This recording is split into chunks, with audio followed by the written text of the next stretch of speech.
ನವೆಂಬರ್ನಲ್ಲಿ ಸಂಪುಟ ಪುನರಚನೆ fix. Bihar election ನಂತರ ಕೆಲ ಕೈ ಸಚಿವರಿಗೆ ಕುಕ್.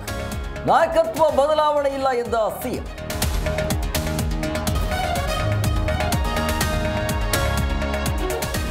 ಕೈಕಮಲ ಮಧ್ಯೆ ಭುಗಿಲೆದ್ದ ಆರ್ಎಸ್ಎಸ್ ಕದನ. ಬೆದರಿಕೆ ಕರೆಗಳು ಬರ್ತಿವೆ ಎಂದ ಪ್ರಿಯಾಂಕ್ ಖರ್ಗೆ. ಪ್ರಚಾರದ ಗಿಮಿಕ್ ಎಂದು ಕೇಸರಿ ಕಲಿಗಳ ವಾಗ್ಬಾಣ.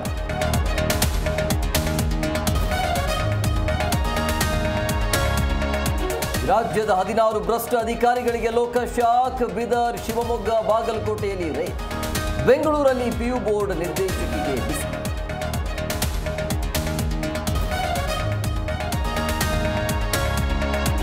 ಐದನೇ ದಿನವೂ ಹಾಸನಾಂಬೆಗೆ ಹರಿದು ಬಂದ ಭಕ್ತ ಸಾಗರ. ನಟ ನಟಿಯರು, ರಾಜಕೀಯ ವ್ಯಕ್ತಿಗಳಿಂದ ದರ್ಶನ. ನಾಳೆ ಸಿಎಂರಿಂದಲೂ ತಾಯಿಯ ನಮನ.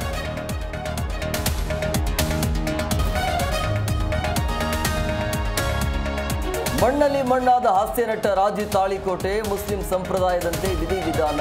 ಗಣ್ಯರು, ಅಭಿಮಾನಿಗಳಿಂದ ಅಂತಿಮ ದರ್ಶನ.